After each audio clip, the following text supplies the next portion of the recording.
విజయవాడ నగరపాలక సంస్థలో పనిచేస్తున్న ఇంజనీరింగ్ కార్మికులు తమ సమస్యలను పరిష్కరించాలని కోరుతూ నిరసన కార్యక్రమం చేపట్టారు. విజయవాడ ధర్నా చౌక్ వద్ద ఈ రోజు నిరసన మొదలుపెట్టి తమ సమస్యలను పరిష్కరించే వరకు నిరసన కొనసాగిస్తామని తెలిపారు. అత్యవసర విభాగాలైన నీటి సరఫరా కార్మికులకు 29,200, వీధి దీపాల కార్మికులకు 24,500 జీతాలు చెల్లించాలని డిమాండ్ చేశారు. ఉద్యోగ భద్రత కల్పించాలని, అలాగే 15 సంవత్సరాలు పైబడి సర్వీస్ కలిగిన కార్మికులను క్రమబద్ధీకరించాలని కోరారు. ప్రభుత్వ ఉద్యోగుల లాగే పదవీ విరమణ వయసు 60 నుంచి 62 సంవత్సరాలకు పెంచాలని డిమాండ్ చేశారు.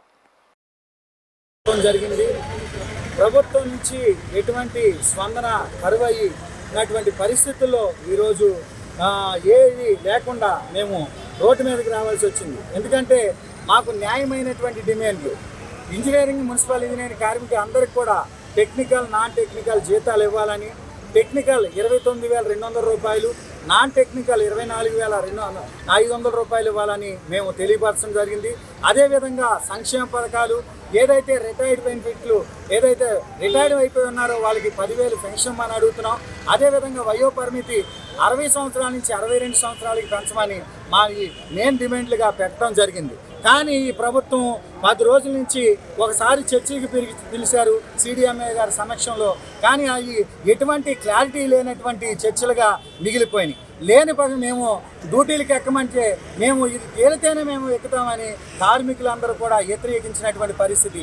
ఈ నగరంలో మీరు విజయవాడలో ఒక చోటే చేస్తున్నారు, మిగతా చోట్ల ఎక్కడా చేయట్లేదంటే ఈరోజు 41 మున్సిపాలిటీ అలాగే 4 కార్పొరేషన్లు ఈరోజు ఏపీ మున్సిపల్ వర్కర్స్ యూనియన్ తరఫున మేము అందరం కూడా సమ్మెలో ఉన్నాం. దానికి అనుగుణంగా 21వ తేదీన చర్చలకు పెరగడం జరిగింది. ఆ రోజు తేలకపోతే మా న్యాయమైనటువంటి కోరికలు, మా న్యాయమైనటువంటి డిమాండ్లు ప్రభుత్వం నెరవేర్చకపోతే ఇంకా దీన్ని తీవ్రతగా రాష్ట్రంలో ఉన్నటువంటి అనేకమైనటువంటి మున్సిపల్ కార్పొరేషన్లు, అనేకమైనటువంటి అలాగే మున్సిపాలిటీలు, పంచాయతీలు ఉన్నటువంటి కార్యక్రమాలందరూ కూడా ఏకతాటిపైకి వచ్చి ఇంకా తీవ్రంగా ఉధృతం చేద్దామని కోరుకుంటున్నాం. ఇప్పుడు మమ్మల్ని రాష్ట్ర ముఖ్యమంత్రి వారు నారా చంద్రబాబు నాయుడు గారు, అలాగే ఉప ముఖ్యమంత్రి గారు, మరి పవన్ కళ్యాణ్ గారు, అలాగే రాష్ట్ర మంత్రివర్యులైనటువంటి నారాయణ గారు మమ్మల్ని చర్చలు తక్షణమే పిలిచి మా నాయనమైనటువంటి కోరికలు తీర్చమని అడుగుతున్నాం. లేని పక్షంలో ఇప్పుడు నోటీసులు ఇచ్చారని మాకు సమాచారం వచ్చింది. నోటీసులు ఎందుకు ఇస్తారు మాకు? మేము 10 రోజులు నిరసన కార్యక్రమాలు తెలిపి అలాగే నిరవధిక సమ్మెలోనికి దిగితే ఈరోజు నోటీసులు మీకు గుర్తొచ్చినాయా?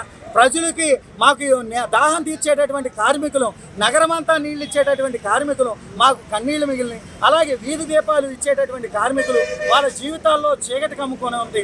అదే రీతిగా వెహికల్ డిపోలో మెకానిక్లు వెహికల్ కిందకెళ్ళి అలాగే అది వచ్చేటటువంటి మట్టి కానీ అదేదైతే వచ్చున్నో అనారోగ్య పాలైనటువంటి పరిస్థితి కనిపిస్తుంది.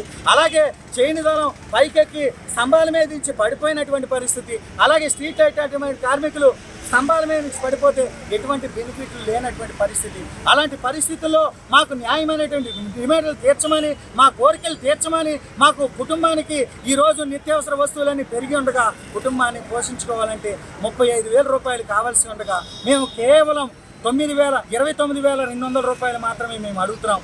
నాన్ టెక్నికల్ వారికి 24,500 రూపాయలు అడుగుతున్నాం. మా న్యాయమైన డిమాండ్లు తీర్చమని అడుగుతుంటే మమ్మల్ని అరెస్ట్ చేసేటటువంటి పరిస్థితి, నోటీసులు ఇచ్చేటటువంటి పరిస్థితి, కార్మికుల్లో ఆందోళన చెందే విధంగా ప్రభుత్వాలు వ్యవహరించేటటువంటి పరిస్థితి మానుకోమని తెలియపరుచుకుంటూ ఏపీ మున్సిపల్ ఇంజనీరింగ్ కార్మికులు ఇంకా కూడా తీవ్రతంగా ఈ నిరవధిక సమ్మెని తీవ్రతలోని తీసుకెళ్తారని పూర్తి బాధ్యత ఈ గవర్నమెంట్లో ఉన్నటువంటి అధికారులు కానీ, గవర్నమెంట్ సంస్థలో పనిచేస్తున్నటువంటి ఏదైతే ఉన్నారో మంత్రివర్గం కూడా పూర్తి బాధ్యత వహించాలని కోరుకుంటూ, మాది ఏదైనా తప్పు జరిగితే మాది కార్మికులది తప్పు కాదని పూర్తిగా ప్రభుత్వమే బాధ్యత వహించాలని తెలియపరుచుకుంటూ ఈ నగర కమిటీ తరఫున పి. మహేష్ బాబు.